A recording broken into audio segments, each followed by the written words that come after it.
Good afternoon, everyone. Last week in Pittsburgh, Pennsylvania, I announced my plan to rebuild what I refer to as the backbone of America through the American Jobs Plan. It's not a plan that tinkers around the edges. It's a once-in-a-generation investment in America, unlike anything we've done since we built the interstate highway system and won the space race decades ago. It's the single largest investment in American jobs since World War II. And it's a plan that puts millions of Americans to work to fix what's broken in our country.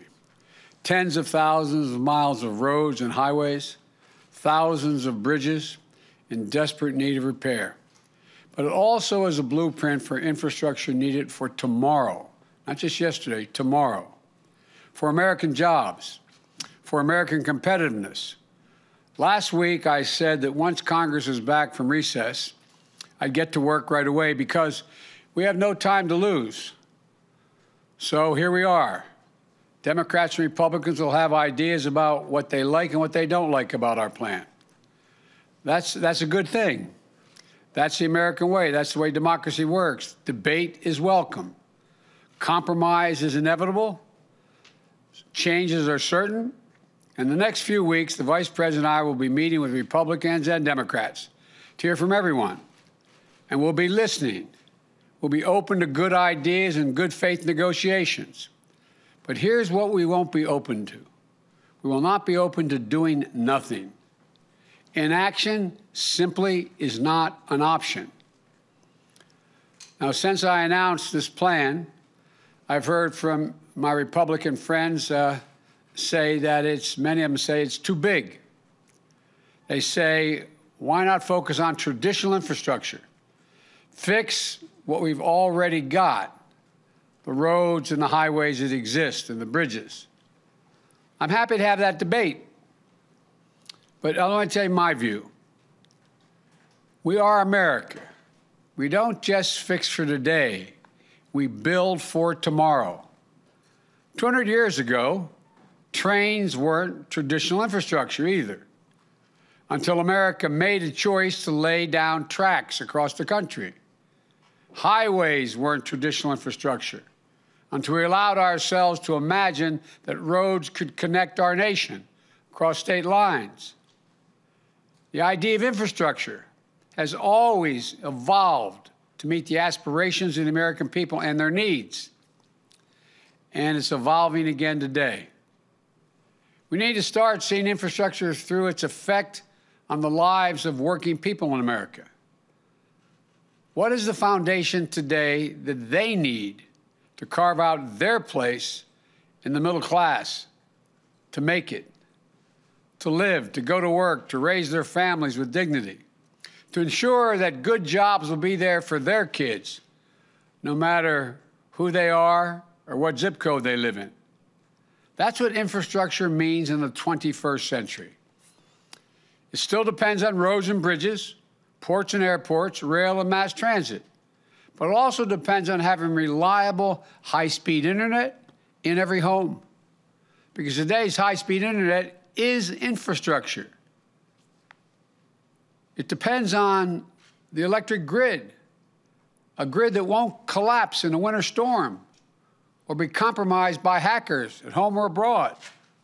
It depends on investing in made-in-America goods from every American community, including those that have historically been left out: Black, Latino, Asian American, Native Americans, rural communities. Talk to folks around the country about what really makes up the foundation of a good economy. Ask a teacher or a child care worker if having clean drinking water, non-contaminated drinking water in our schools and our child care centers is part of that foundation. When we know that the lead in our pipes slows a child's development when they drink that water. Ask the entrepreneur whose small business was destroyed by the second 100-year flood in the last 10 years in Iowa. Or wildfires in the West that burned 5 million acres last year, an area roughly the size of the entire state of New Jersey. more fires than ever. Or the devastating damage, seen more frequent and more intense hurricanes and storms on the East and Gulf coasts. Ask all those farmers and small business owners and homeowners whether investing in clean energy to fight the effects of climate change is part of infrastructure. Ask folks in rural America, where more than 35% of the people lack a reliable, high-speed internet, limiting their ability to conduct business or engage in remote learning for their schools. Ask them whether investing in internet access will lead to better jobs in town, new markets for farmers, and better opportunities for their kids. And I'm serious about this. Ask the moms and dads in the sandwich generation, the folks carrying enormous personal and financial strains trying to raise their children and care for their parents, their elderly parents, or members of their families with a disability. Ask them what sort of infrastructure they need to build a little better life, to be able to breathe a little bit. It's expanded services for seniors.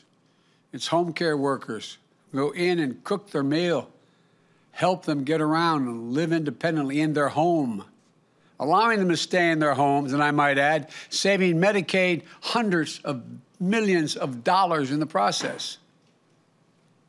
It's better wages and benefits and opportunities for caregivers who are disproportionately women, women of color, and immigrants. Or ask our wounded warriors and military families. To my Republican colleagues in Congress, shouldn't we modernize VA hospitals? Update them? Many of them are more than 50 years old. How about the estimate 450,000 post-9/11 veterans with post-traumatic stress disorder, who when they make that emergency call, or their husband, wife, son, daughter makes that call to the VA hospital, Dad needs help, we have to bring him in. And they hear, you have to wait. We don't have room now.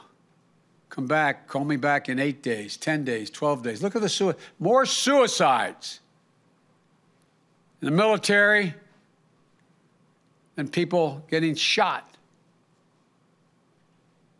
Is it really your position, my friends, that our veterans don't deserve the most modern facilities that could catch that cancer diagnosis quicker, with access to better roads, cleaner water, high-speed internet that delivers information faster and more of it?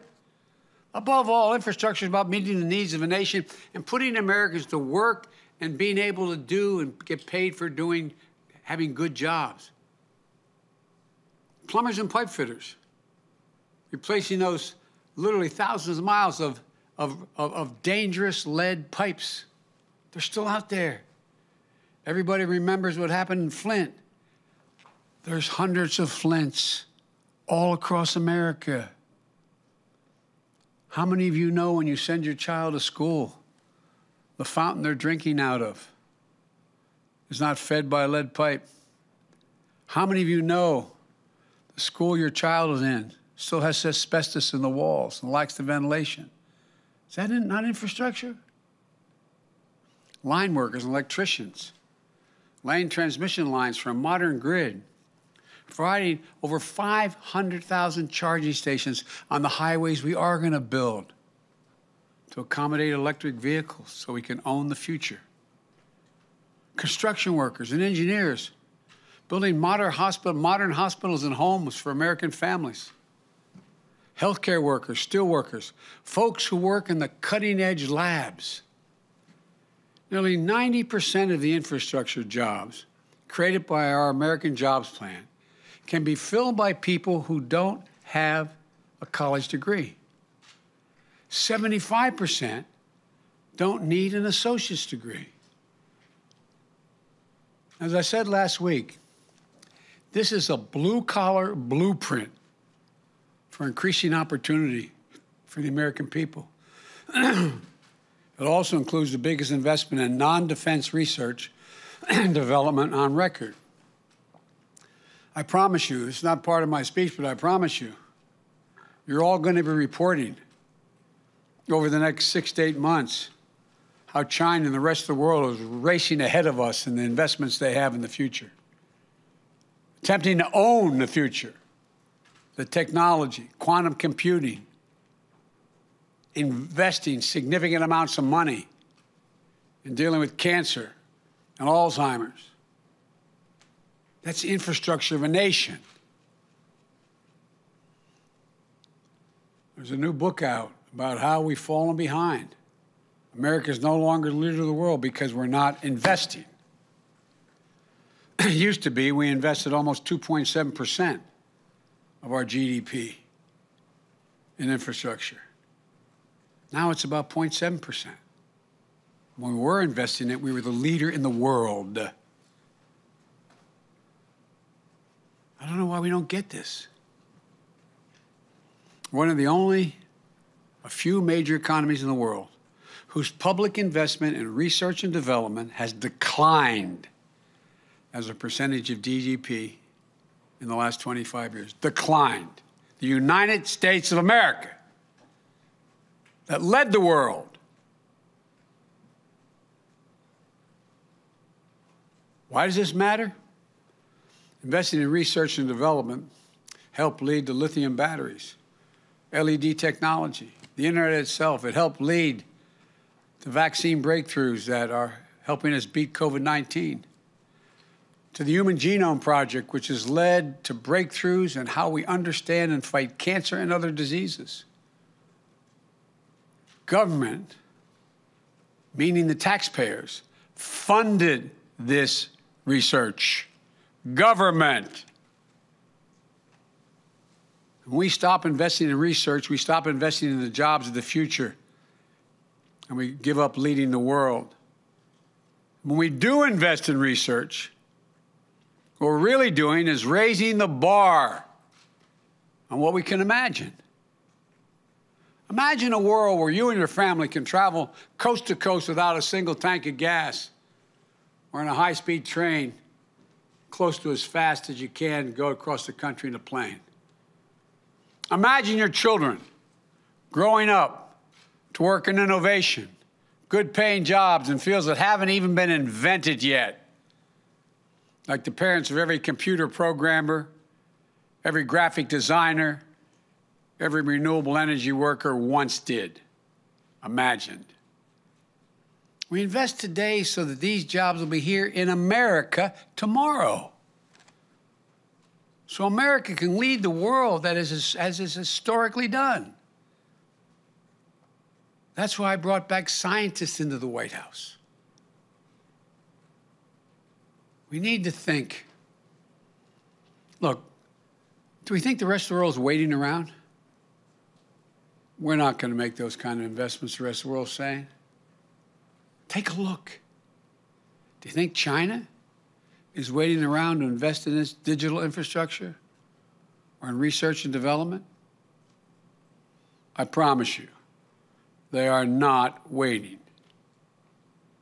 But they're counting on American democracy to be too slow, too limited, and too divided to keep pace. You've heard me say it before. I think this generation can be marked by the competition between democracies and autocracies, because the world is changing so rapidly. The autocrats are betting on democracy not being able to generate the kind of unity needed to make decisions to get in that race. We can't afford to prove them right. We have to show the world. Much more importantly, we have to show ourselves that democracy works, that we can come together on the big things. This is the United States of America, for God's sake. Of course, building the infrastructure of tomorrow requires major investments today. As I said last week, I'm open to ideas about how to pay for this plan, with one exception. I will not impose any tax increases on people making less than $400,000 a year. If others have ideas out there on how to pay for this investment, without violating that rule, they should come forward. There's all kinds of opportunities. Just list all the tax breaks that I find difficult to explain. Wealthy deductions, $360 billion if you cap them, top rate of 39%, which it used to be for years, all the way to the Bush administration, almost $250 billion, corporate minimum tax, and the fossil fuel giveaways of $40 billion, et cetera. I could go on. But let me tell you what I proposed, how to do it. We're going to raise the corporate tax rate. It was 35% for the longest time, which was too high. Barack and I thought it was too high during our administration. We all agreed 5 years ago that it should come down somewhat. But the previous administration reduced it all the way down to 21%. What I'm proposing is that we meet in the middle, 28%. 28% would still have lower corporate rates than any time between World War II and 2017. And will generate over $1 trillion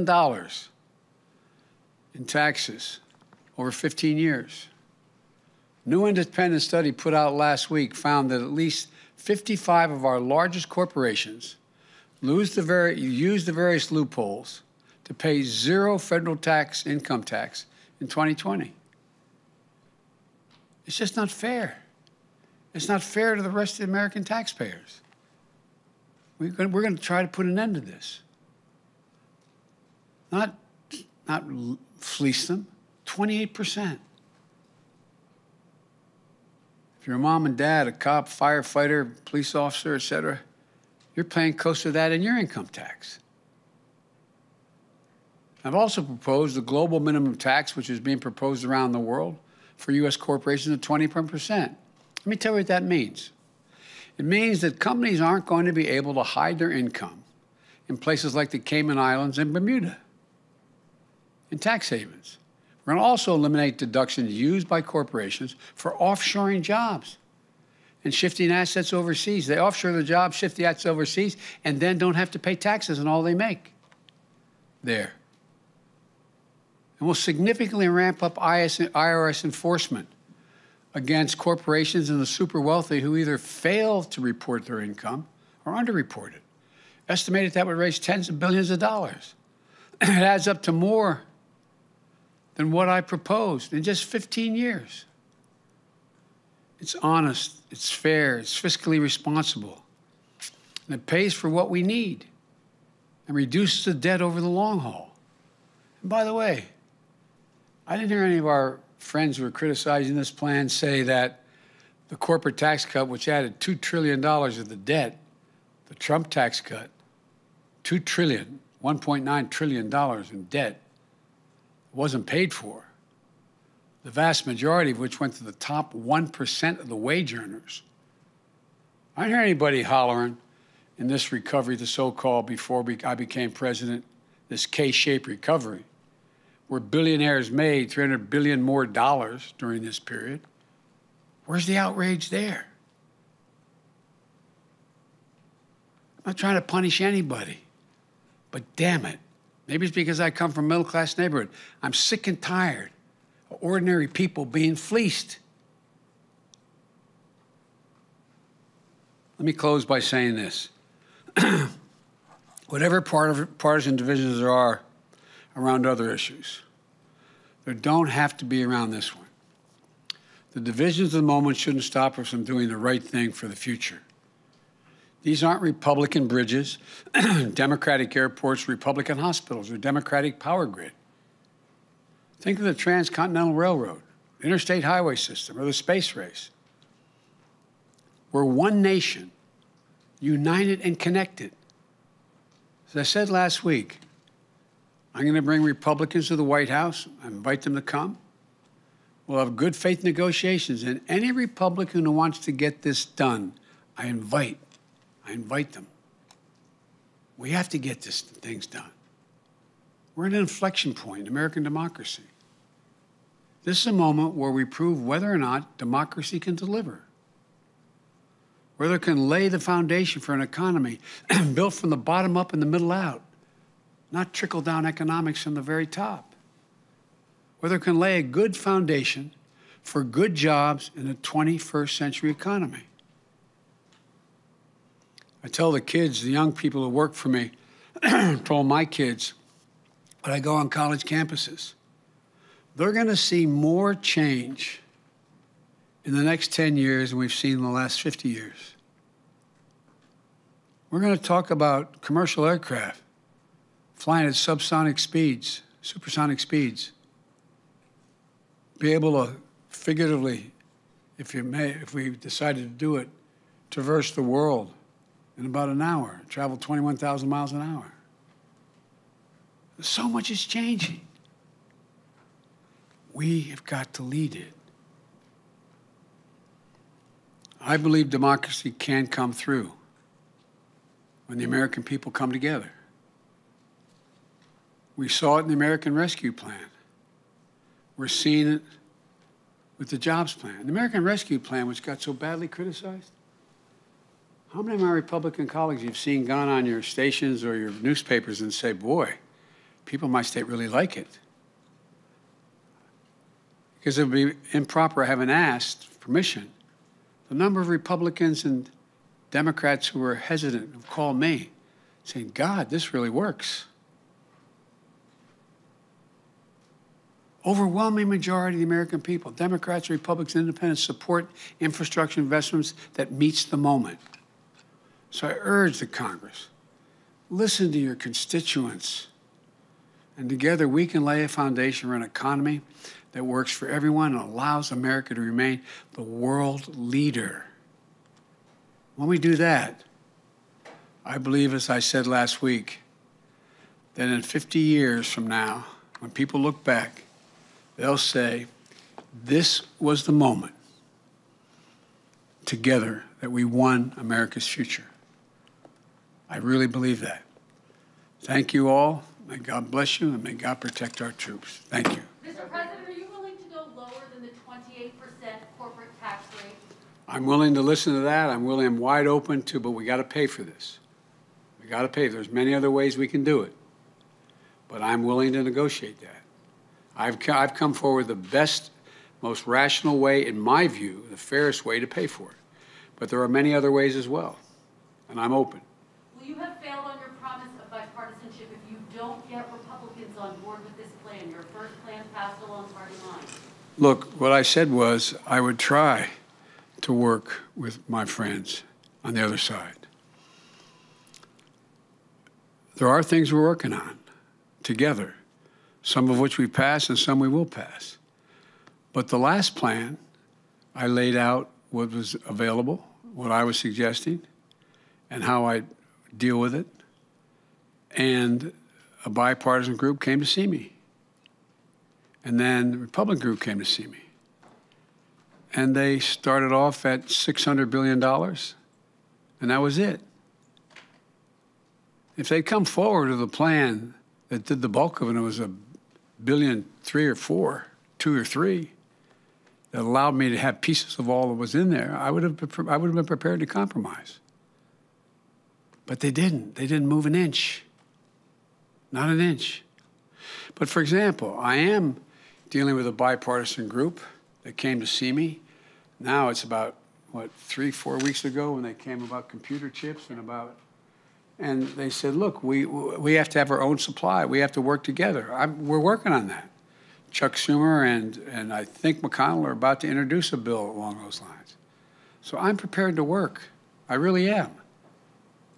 But to automatically say that the only thing that's infrastructure is a highway, a bridge, or whatever, that's just not rational. It really isn't. I think the vast majority of Americans think everything from the sewer pipes to the sewer facilities to the water pipes, I think they're infrastructure. Anyway, thank you all so very much. What are you going to do on guns, Mr. President? I'll be talking to you about that, I think, the day after tomorrow. Ghost guns? Can you tell us what you told the King of George, Mr. President? Are you concerned about the situation there? No, I'm not. I asked Cole to tell him that he has a friend in America. Stay strong.